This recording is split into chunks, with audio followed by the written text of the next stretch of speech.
सिर्फ ताइवान ही नहीं, जब चीन के विस्तारवादी एजेंडे में फिलीपींस भी टॉप पर है। चीन ने फिलीपींस के करीब युद्धाभ्यास के नाम पर भारी तैनाती कर दी है।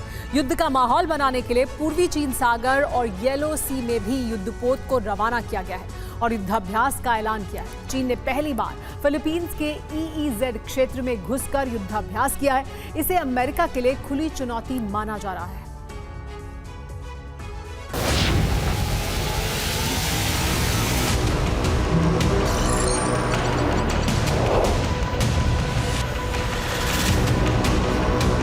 दक्षिण चीन सागर में चीन ऐसे कई धमाके कर चुका है, लेकिन युद्ध लड़ने की हिम्मत ड्रैगन आज तक नहीं कर सका। दुनिया की सबसे बड़ी नेवी बनाने के बावजूद चीन सिर्फ छोटे छोटे देशों को धमकाने के अलावा कुछ नहीं कर पा रहा।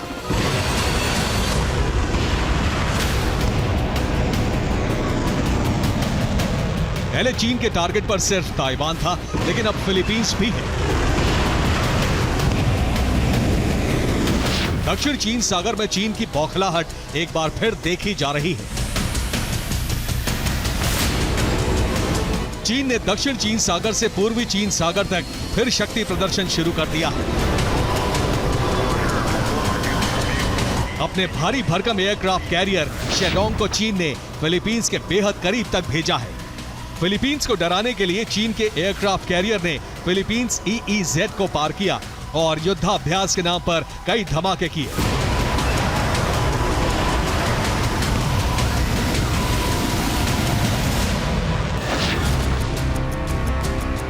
एयरक्राफ्ट कैरियर से कई फाइटर जेट ने उड़ान भरी। युद्धपोत से दूसरे युद्धपोत को नष्ट करने का अभ्यास हुआ।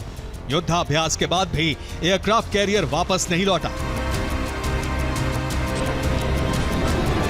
दक्षिणी चीन सागर और पूर्वी चीन सागर में इस वक्त चीन के कई युद्धपोत मौजूद हैं। चीन ने 3 युद्धाभ्यासों का ऐलान भी कर दिया है। दक्षिण चीन सागर में पहला युद्धाभ्यास होगा। पूर्वी चीन सागर में भी नेवी युद्धाभ्यास करेगी। पीले सागर में भी चीन ने युद्धाभ्यास का ऐलान किया है। चीन की नौसेना फिलीपींस के एक्सक्लूसिव इकोनॉमिक जोन में युद्धाभ्यास कर रही है। ये खुले तौर पर अमेरिका को ललकारने जैसा है। शेंडोंग कैरियर स्ट्राइक ग्रुप को समंदर में उतार कर भी चीन युद्ध की तैयारी के संकेत दे रहा है। एयरक्राफ्ट कैरियर कई फाइटर जेट और हेलीकॉप्टरों के साथ 17 युद्धपोतों के साथ गश्त लगा रहा है। इसके अलावा चीन का सबसे नया विमान वाहक युद्धपोत यानी एयरक्राफ्ट कैरियर फुजियान भी अपना समुद्री ट्रायल इसी इलाके में कर रहा है।